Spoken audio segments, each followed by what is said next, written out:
Life is full of choices. Namimili tayo ng mga gagawin, hindi gagawin, pupuntahan, hindi pupuntahan. Sa atin pong mga kalituhan kung minsan kung anong pipiliin ay dapat malinaw ang ilang bagay. Una, yung pamimili between bad and good, hindi na dapat yun ginagawa ng mga Kristiyano.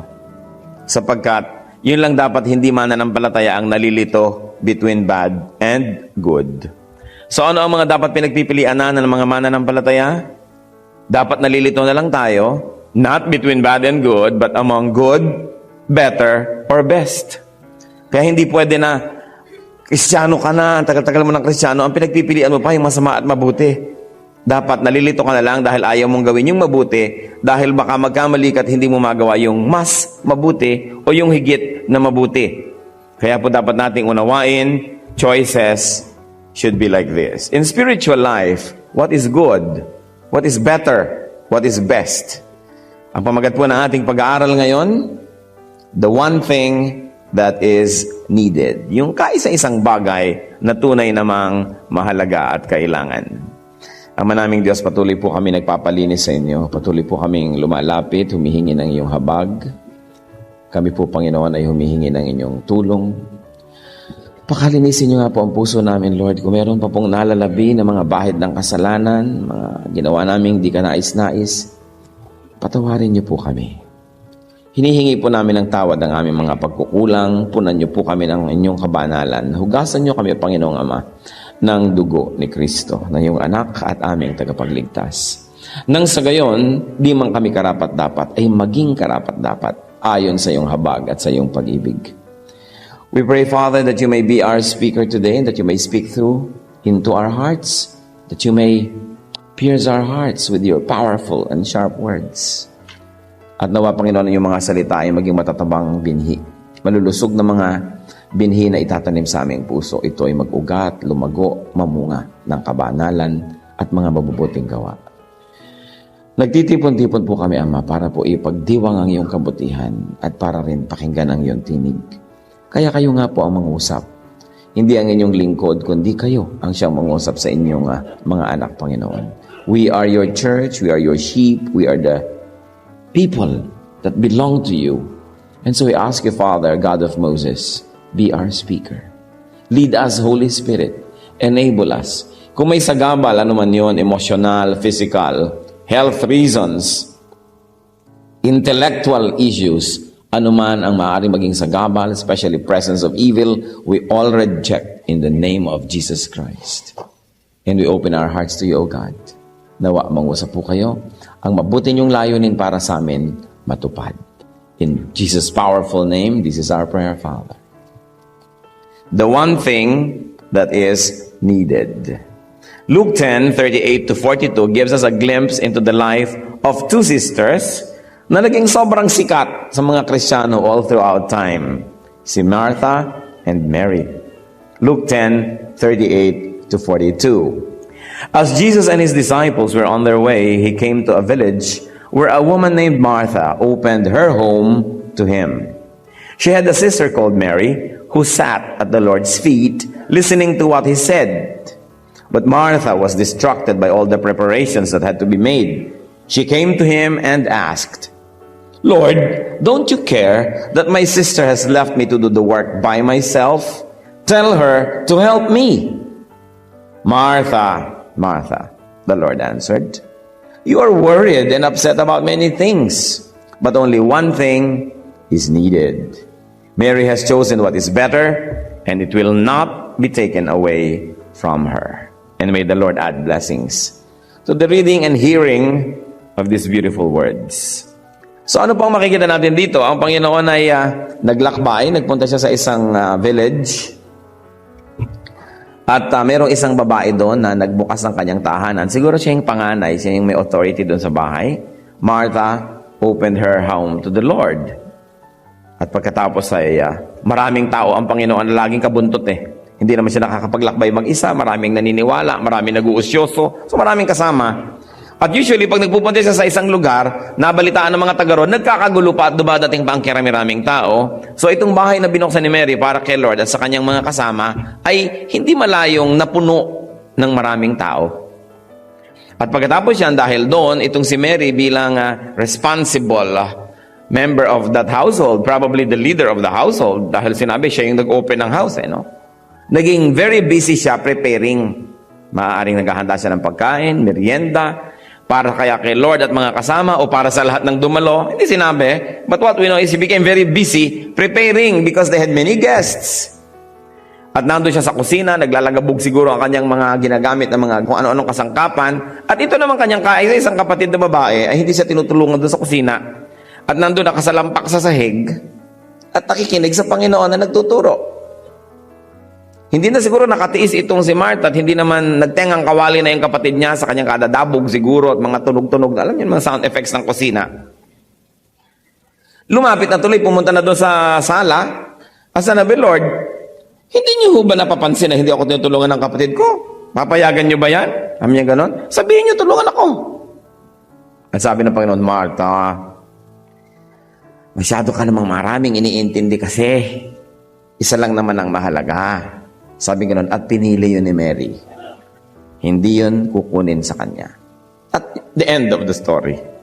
Mukhang napaka-igsi, mukhang napaka-innocent story, but there's a lot of things we can learn from it. But first, let's take a look at the characters themselves. First of all, Martha. What do we know about her? That Martha was hospitable. She opened her house to Jesus. A very good act.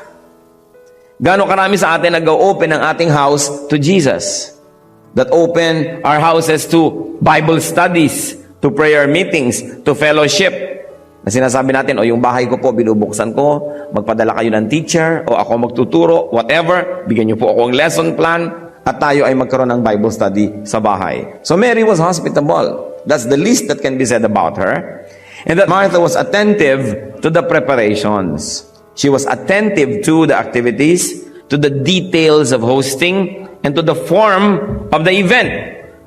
Ang lahat po ng bagay ay mayroong dalawang mukha, form and substance. Yung itsura niya, yung structure niya, yung nangyayari at nakikita ng mata, nahihipo ng kamay, yung physical, at pagkatapos yung espiritu behind it, the substance. So, she was very engrossed in the form, and she was very engrossed with the people. There were many people. Her attentiveness, her preparations, distracted her. That's the word that the Lord used. Natuon ang kanyang mata, ang kanyang pansin sa ibang bagay. Nalibang, naaliw sa isang bagay na hindi dapat kinalibangan.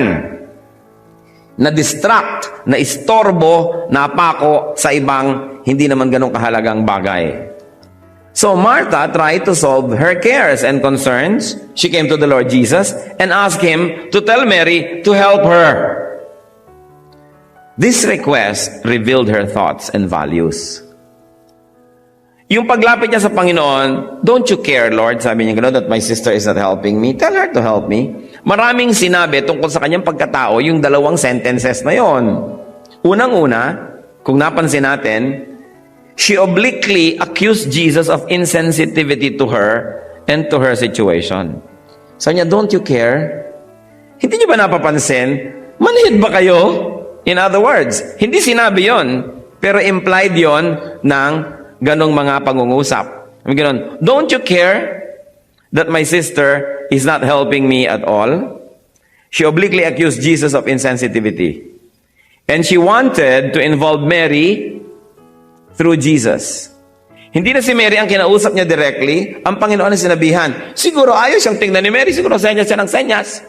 Si Mary naman, hindi tumitingin sa kanya. Gawa siguro siya ng gawa ng sound, nagbibingi-bingihan yung isa dahil gusto niya makinig. Nangyayari sa atin yun eh. Siguro ayaw siyang pakinggan, ayaw siyang sundin.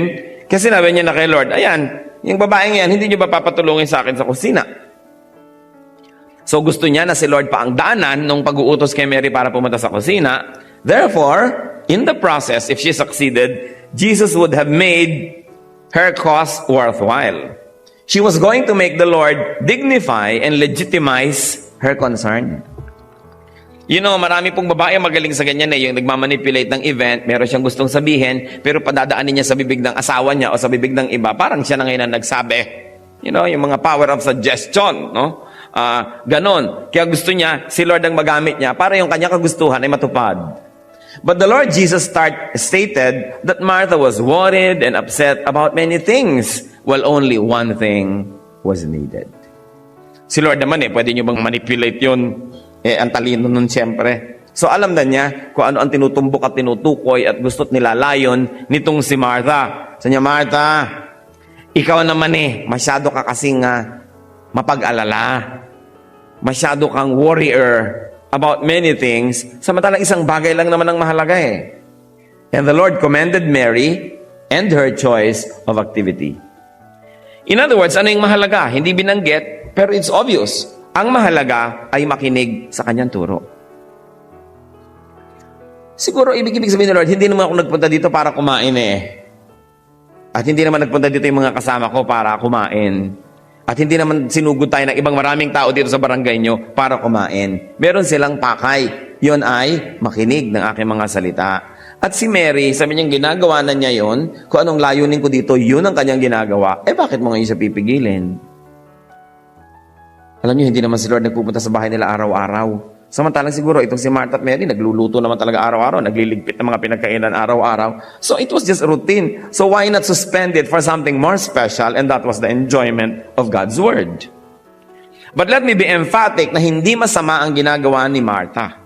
Hindi masama na mag-asikaso, hindi masama na maayusin ang pakikitungo sa mga bisita. Kaya lang, ang pinili niya yung good. At di ba't binanggit na nga natin, ang mga mananampalataya, hindi dapat namimili between bad and good.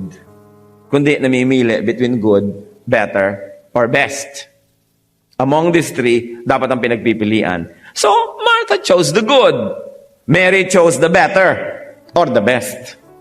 Kaya si Mary ang na-commend nitong si Lord.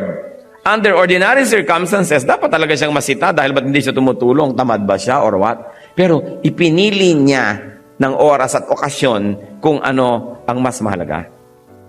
So the Lord commended Mary. And the Lord rejected Martha's request for help. What was Mary's choice? She sat at the Lord's feet. She listened to what was said.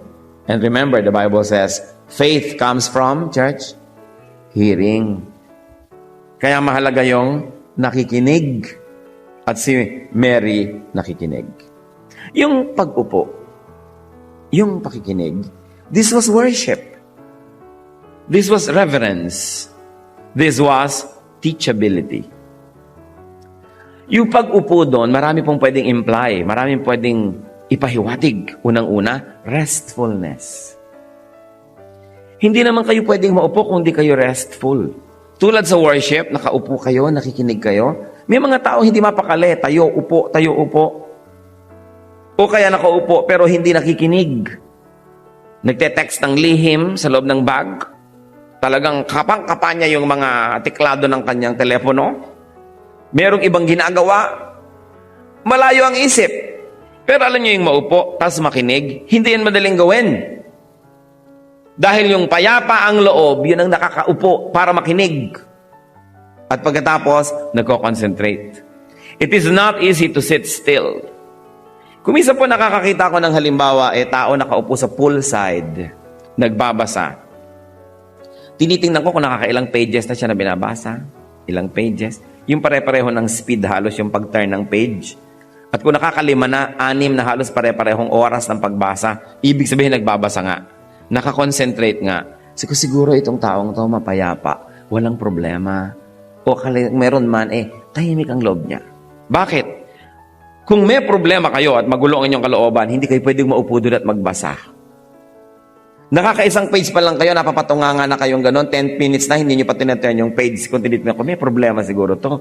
Kasi nagbabasa, hindi naman nagbabasa. Nakatingin, malayo ang tingin, wala namang tinatanaw.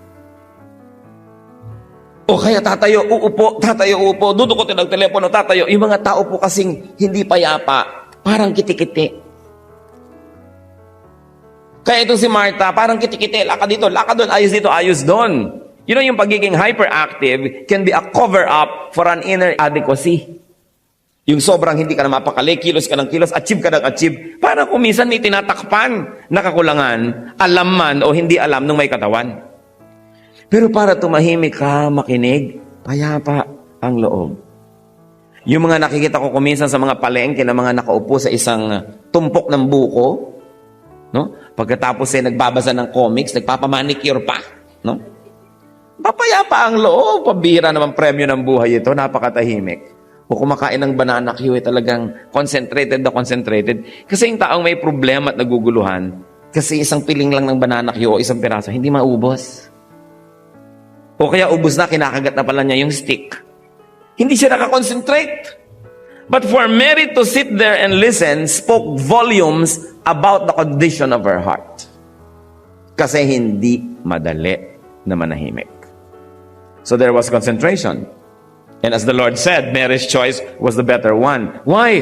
Because she devoted herself to the essence, to the spirit of the event. Martha was devoted to the form of the event. Mary was devoted to the spirit of the event. Parang ganito, Valentine's Day, concentrated na concentrated kayo sa form, gupit kayo ng gupit ng mga papel na puso at mga kupi-kupidong puso, tapos may dumaan, ano ba? Na-istar ba mo ako? Hoy tayo na, yan. Pero gumagawa ka ng mga puso. No? You are concentrating on the form. Pero yung hindi gumagawa nun, pero very loving, siyang merong tunay na puso. Yung spirit ang mahalaga, hindi yung form. Ngayon, kung yung spirit at form magkasamang sabay, edi lalong mabuti. But you cannot compensate for the lack of spirit by having form. Kaya mahalaga yung nakikita natin yung choices ng dalawang ito. Si Martha was choosing to please the people. Napansin niyo ba yon? Gusto niya perfect ang handa. Siguro maganda yung hain. Gumagawa pa po siya siguro ng mga lumpiang ubod. Siya ay gumagawa pa ng mga rellenong bangos, yung mga mahihirap gawin, hindi na lamang yung simple, maglabas ng skyflakes at tubig. Tapos na, para siya makapakinig. Siguro very complex ang ginagawa niyang paghahanda. People pleaser. That was not bad. Right? But Mary was Jesus pleaser, which was the best. Sa atin pong buhay, lagi tayong may audience. Pansinin ninyo. Kumisan may kausap kayong isang tao, pero actually wala naman kayong pake kung nadidinig niya kayo o hindi. Yung palang tao sa banda-banda ro na iniisip yung nakikinig, yun ang tunay yung audience. Di ba nangyayari yan? Magpaparinig ka, itong kausap mo, pinaparinig mo pala doon. Sabi ng matatanda, sa kalabaw ang hataw, sa kabayo ang latay. Meron kang ibang tunay na audience. Na-define nyo na ba kung sinong audience nyo sa buhay? Nung maliliit tayong bata, audience natin magulang eh. Lahat na gusto mong gawin, gusto mong maging first honor, gusto mong masabihan kang teacher na very good, gusto mo nakakatulay ka sa alambre, sabi mo, nanay, tingin nakakatulay ako sa alambre, nakakalunok ako ng bubog, ng espada. You know, may audience ka yung magulang mo. Later on, naku, pagka medyo mga teenager na, ang audience na yung kanilang crush, yung kanilang barkada. So wala kang pakialam kung ang nanay mo hinaiinis sa'yo, gabi ka na umuwi, basta't masaya yung barkada mo, kasama ka. Kasi yung audience mo na yung barkada mo, hindi na yung nanay mo. Mamaya mag-aasawa ka, ang audience mo na yung asawa mo. Sumpa mo na yung magulang mo, kinalimutan mo na. Kasi ang audience mo na ngayon, yung asawa mo eh. No? Sinong audience nyo sa buhay? Kasi mahalaga nating nade-define yun. Sino yung lahat ng ginagawa natin? Gusto nating sila yung ma-please, sila yung magsabi ng very good, sila yung matuwa sa atin. Pansinin ninyo, ang audience ni Martha, yung crowds, yung mga tao, para sila pakanin. Hindi niya iniisip na na-offend yung teacher, si Lord. Bakit? Kung ako nagtuturo, tapos may galaw ng galaw sa kusina, lakad ng lakad, babalik-balik na dito, tapos pupunta pa sa akin, yung nakikinig, tatanggalin pa. Yung pag nakikinig sa inyo, papuntahin nyo sa akin sa kusina. Hindi ako ang audience mo. Hindi ako gusto mong ma-please. Because as a teacher, my pleasure is to have students. And my pleasure is the concentration of my students. Hindi akong audience. Iniisip ba natin yan? Sinong audience natin? Tapos si Mary, sinong audience niya? Si Lord. Meaning, si Lord ang gusto niyang i-please. Naupo siya doon. Of course, I like to believe that it was her personal pleasure also to listen. Pero sa kanya, mas gusto niya na huwag ma-distract yung teacher, huwag siyang maguluhan, nakakonsentrate siya, may tinuturuan siya. Mas pinlease niya yun kesa the crowds. Martha was trying to please the crowds. Not bad, but Mary had a better choice. Meron tayo laging audience. Sino ang tunay na gusto nating ma-please? So, these sisters gave us two choices. Mary chose to please the teacher. Siyempre, ang pleasure ng teacher is to have attentive students. Martha chose to please the people so that they will have something nice or elaborate to eat after the class. So magkaiba ang kanilang pinili. Mary's choice and her dedication to her choice was not easy. Alam niyo ba kung bakit hindi madali ang ginawa at pinili nitong si Mary? Una, her choice to sit there and listen to the Lord was against the opinion of her sister. Obviously, mas matanda yung sister niya. Para magbingi-bingihan ka, yung kapatid mo gano'n ang gano'n, ikaw naman hindi nakatingin kunwari, mahirap yon. Hindi naman siguro gano'ng kalaki yung bahay para hindi siya makitang senyas ng senyas. Naranasan niyo na ba yung may kausap pa kayo, tapos yung kasama niyo, asawa niyo? Tuwing titingin ka sa kanya, nagkagano'n, ayaw mo na tuloy tingnan kasi ang sarap ng kwentuhan yun ng kumari mo eh. Yaya ng yaya. So gano'n siguro yon. Hindi madali dito kay Mary na ignoren ang kanyang sister.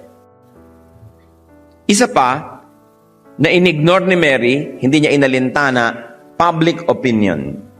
Anong iisipin ng mga tao tungkol sa kanya? Napakatamad naman itong babaeng to. Yung kapatid niya, gawa na ng gawa sa kitchen, hindi pa siya tumutulong. At saka alam niyo ba na hindi naman uso sa Middle East na yung babae nakasalampak doon sa sala kasama yung mga lalaki? Dapat pag dumating ang mga lalaki, ang mga babae ligpit sa kwarto, ligpit doon sa kabilang sala para sa mga babae o punta sa kusina. Pero itong si Mary, siya sigurong kaisa-isang babaeng nandun sa labas, sa sala. Samantalang si Martha at maaring may iba pang kapitbahay na babae, tumutulong na sa kanya doon sa loob. Pwede yon. Pero para si Mary manindigan sa kanyang pagkakaupo, biruin niyo, pinapanindigan ng pag-upo. Di ba? Kakaiba. Nanindigan siya sa kanyang pag-upo doon. It was not easy. It was against her sister. It was against the public. It was against tradition. Hindi tradisyonal na yung babae nandun, katabi pa sa paan ng lalaki para makinig. Pero pinanindigan niya. Mga kapatid, sa ating buhay ngayon, kung kayo magpapaka-Mary, yung gusto ninyong makinig, gusto ninyong manampalataya, gusto ninyong sumamba, gusto ninyong nandun kayo to please the Lord, marami kayong dapat panindigan. Hindi mawawala yung mga Marta sa buhay na ayaw nilang nagpunta kayo doon. Ang gusto nila sumama kayo sa kanilang ginagawa. Siguro nga ngayon lamang maraming Marta sa buhay niyo Huwag ka na mag-worship. Pumunta tayo sa ganito. Mag-grocery tayo. Mamasyal tayo. Pumunta tayo sa beach. O whatever. Sumama ka sa ginagawa ko. Itong mas mahalaga. Pero pinanindigan ng marami, narito tayo. Meron naman na nakikinig ka na't lahat, ginugulo ka pa. Siguro ng katabi mo. Siko ng siko. O kaya may tanong ng tanong. O kaya may nagte-text sa inyo. Ring ng ring ang inyong telepono. Kahit naka-silent, kamakalog-kalog dyan sa inyong bulsa. May Martang tumatawag ng attention nyo. Makikimary ba kayo o makikimarta na, huwag, layuan mo ako tukso. Cellphone, itatapong kita. Pero hindi, yung iba, isa-silent ko na lang, baka may tumawag. Pupunta pa lang sa worship, makikinig pa lang, pero meron na agad puwang na iniiwan para ilang minutong hindi makinig. Kasi yung naka-on yan at naka-ano, ibig sabihin, pwede akong istorbohin. Kahit nadidinig ko ang salita ng Diyos, pwede akong istorbohin kasi baka may mag-text sa akin, baka may tumawag sa akin. So, sinong audience nyo? When the Word of God is being preached, God is the audience. If you chose someone else, it means you are choosing someone else aside from the Word of God. Ganun ka-simple yon. So sometimes by being polite to your callers, you become very impolite and rude to the Lord and to the speaker. And to the congregation, yung katabi yung naaabala dahil tulog ng tulog ang cellphone nyo. Hindi ba't kabastusan yun? Naiistorbo ang inyong kapwa. So you feel, ano ba talaga ang gagawin ko? Sino bang ipiplease ko sa oras na ito? You've got to choose your audience. And the moment you have chosen in your mind who your audience will be, your body, your everything will follow. Kasunod na yon. Hindi madali na magpaka-Mary to sit and listen. Because the devil is like a roaring lion looking for someone to devour. Humahanap siya ng guguluhin, humahanap siya ng iistorbuhin, gumagawa siya ng paraan para tayo mastorbo. Kaya kailangan isang matibay na desisyon, isang matibay na paninindigan, hindi ako magpapaistorbo kahit kanino, kahit ano. Unless life-threatening, basta magko-concentrate ako. We also face the same issues today. At ngayon, marami ring mga Martha. Pag tinignan natin, Martha opened her house to Jesus. But Mary opened her heart to Jesus. Better. Lagi ko pong gustong bigyan ng diin, hindi masama ang ginawa ni Martha. She opened her house, but Mary opened her heart. At nararanasan ko minsan yan, magbabible study ka sa isang bahay, yung host hindi na makapakinig. Punta sa kusina, punta dito, punta doon, senya sa katulog, labas dito, labas doon. Kaya sinasabi ko pag gano'n, alam mo, mabuti pa, wala na lang tayong merienda, gawin natin tong fasting. O kaya bumili ka na lang sa dumadaang alin ng maruya. Pwede na yon. Wala hong maruya dito sa Forbes Park. Sabi naman ng Bible. O bueno, kahit ano na lang, maglabas ka ng English cookies. Tama na. Pero para ka magtayo-tayo, magganyan-ganyan, hindi ka tuloy nakakonsentrate. Alam niyo po, very sadly, isa sa mga unang mga Bible studies natin nung nag-uumpisa ang day by day was done in a home where the host was a nearly perfect host. Pero ngayon wala siya sa ating congregation. Hindi natin siya makasama. Kasi hindi ko malaman kung naintindihan niya yung mga klase sa hinaba-haba ng panahon na nagbabible study sa bahay niya. Kasi lagi siyang nasa kusina. Kaya ngayon, I put my foot down. This was your house before I came to teach. But while I am here, I take command of this house. And I order you, owner of the house, sit there and listen. Otherwise, I leave and I don't teach here. Opo, ganon, ginagawa ko yon. May mga bahay akong iniwan dahil ayaw mag-concentrate ng may bahay sa pakikinig. Host lang siya. They open their house, but not their hearts. Kaya mahalaga, kung kayo nagtuturo ng mga Bible, kahit hindi nyo bahay, the moment you begin teaching, you take command of the place. Because you are there in the name of the Lord. Otherwise, choose another house. Minsan magbabible study ka sa mga bahay-bahay, minuto na lang may lumalabas na apo, pamangkin, ang cute naman, tadjing, ito po ang apo ko. Naistorbo kayo! Ring ang telepono, labas-masok ang mga tao, leave that house and go elsewhere para kayo concentrate. It's important. So Mary's choice was a very good one. Mary opened her heart, her mind, her loob. Binuksan ang loob. Mahalaga. Martha's choice was not needful. Ibig sabihin, hindi naman natin kailangan pagurin ang sarili natin for such things. O kaya, maghanda na kayo bago mag-start yung event. Of course, Martha did not have that choice kasi bigla na lang dumating si Lord eh. So dapat ang pinili na lang niya, makinig. Sasabihin niya sa mga tao, hindi ko namang inaasahan darating kayo, so huwag kayong umasa na may handa. I will be a God pleaser rather than a man pleaser at this point. At uunahin ko yung need ko for the Lord, uunahin ko yung need ko for the Word of God, hindi yung need ng mga tao para magmerienda. Pagkatas bahala na kayo. Pero kung may chance to be a good host, good. Pero kung wala, first things first. You know what was wrong with Martha's choice? She had time for the people of God, but she did not have time for the Word of God. In other words, she was busy for the kingdom, but she had no time with the king. Lugi siya. Lugi. Martha's audience was the people. Sa atin pong buhay, nangyayari rin dyan eh. Kahit mga Christians, yung Christian workers pa nga kuminsan sa church, mga full-time workers, yan na nagiging Martha. Trabaho, tapos nag-uwian na ang lahat, sila tong hindi na-bless. Pero kung tayo i-organize sa ating buhay, piniprepare natin ang lahat ng dapat i-prepare before the event, we sit and concentrate ano ba mga dapat gawin, ihanda ng lahat, at pag umaandar na yung worship, kahit ka-technician, kahit ka-singer, kahit ka-usherette, kahit ka-ano, meron kang time to concentrate and listen, uuwi ka, hindi lugi. Don't be a Martha. Hindi napuri ni Lord yung Martha. Ang napuri niya yung Mary. You know why? Before we are God's servants, first, we are God's worshipers. Nauuna dapat yung worship. Nauuna dapat yung listening, yung hearing God's word, kesa sa paglilingkod. Yung paglilingkod, bunga na lang yun ang pakikinig. Fruit of listening and fruit of being fed. Pero yung serve ka lang ng serve, hindi ka nabe-bless. Organize ka ng prayer meeting, pero hindi ka kasamang nagpe-pray. Organize ng worship service, pero hindi ka nag-worship. Lugi ka doon. You will be like Martha.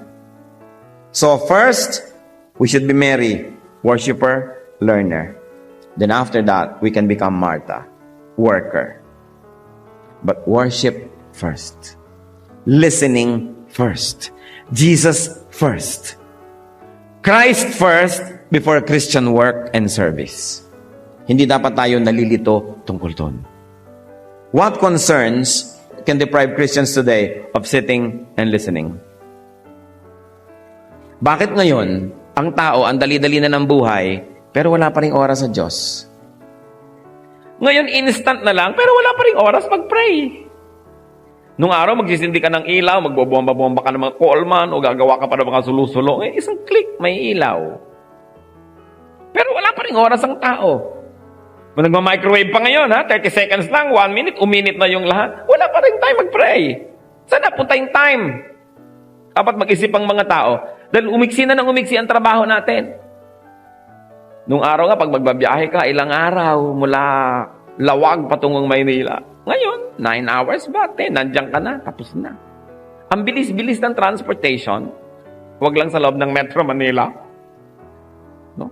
Ang bilis-bilis ng mga ginagawa natin, everything is automatic, and yet wala pa rin time ang tao. Alam niyo po ba, hindi ito totoo, meron tayong time, but you choose not to have time. Because you spend your time in something else or for something else. This is where all humans are equal. Lahat tayo may 24 hours a day. Pero ba't yung iba may na-achieve? Yung iba wala. Choice nyo yun. It's important to be organized. So what concerns can deprive you of sitting and listening? Minsan busy, wala naman talaga na ma-achieve. Do not mistake activity for achievement.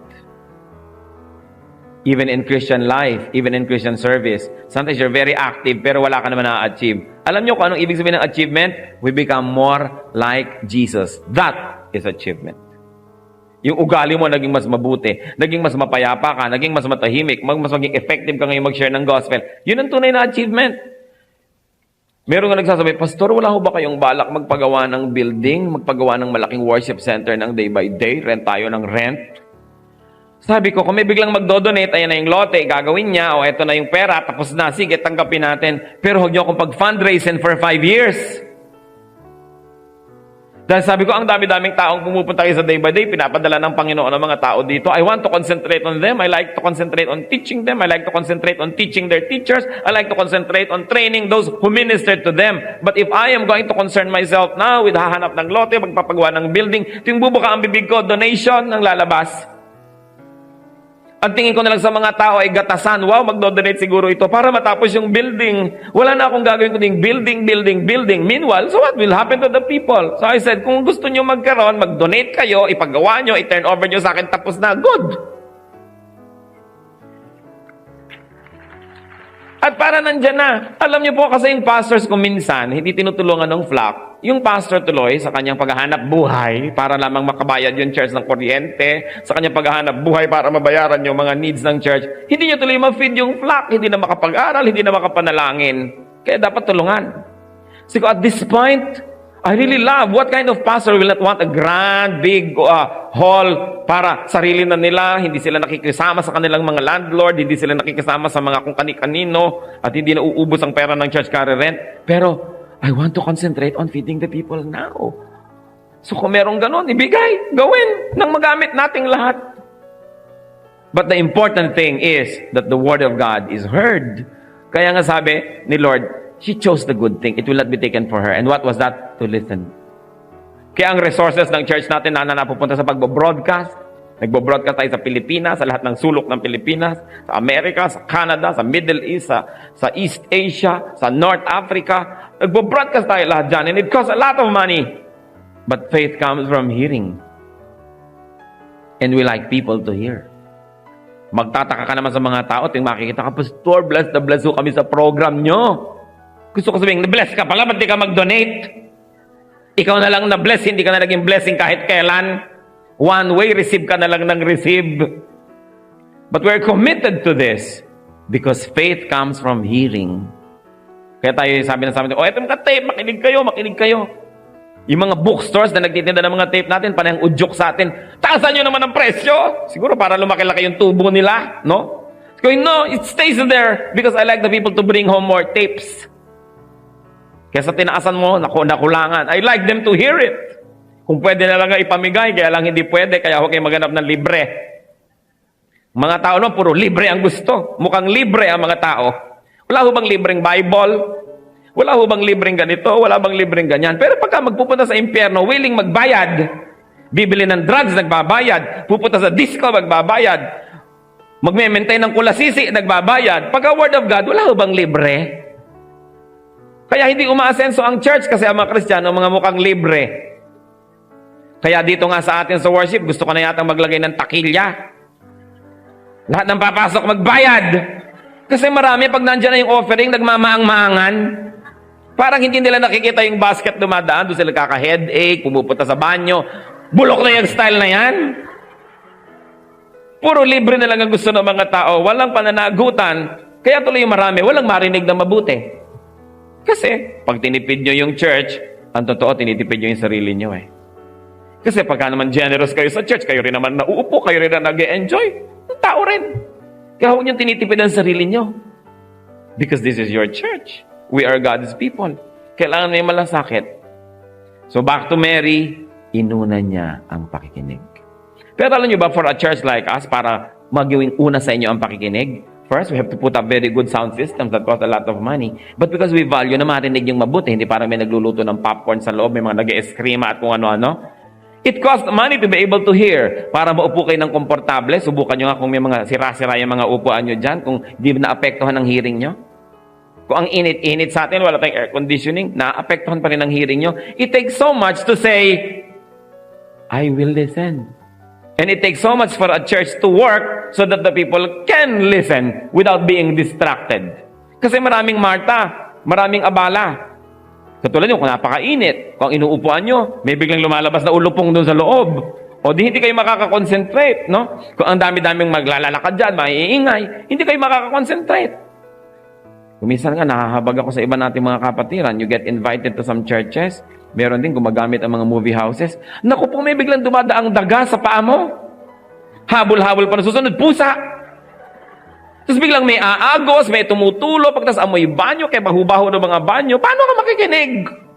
Tapos may mga surot-surot. Do you know how much we work to make it as easy for you as possible to listen? Your church is serving you. Kaya napakahalaga that we serve in return so that we can listen. It's important.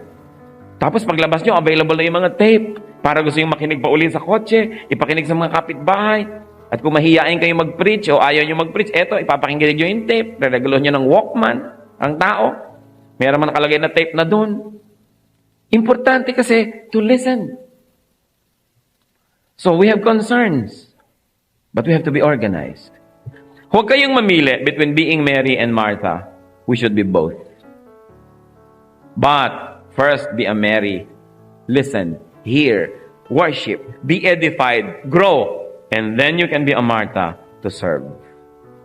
The better choice is to be a Mary if you must choose. But the point is, God is so good, He doesn't make us choose between the two. We can do both. The one thing that is needed is personal attachment to Jesus. Worship and listening. Unahin ang makinig.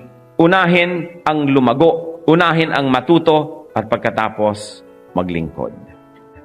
Let's bow before the Lord and pray silently.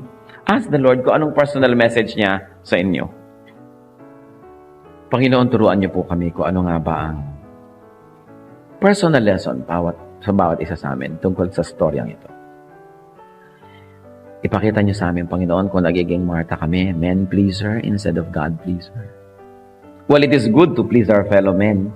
Teach us first, Lord, not to do it at the expense of our spirituality. Turuan niyo po rin ko, Lord, kami na maging katulad ni Mary. Sa kabila ng lahat, inuna ang makinig. Ipinaglaban ang pakikinig. Lord, may you always be our audience. Ipakita niyo sa aming puso. Ipakita niyo sa amin, Lord, ang pang-araw-araw na buhay namin.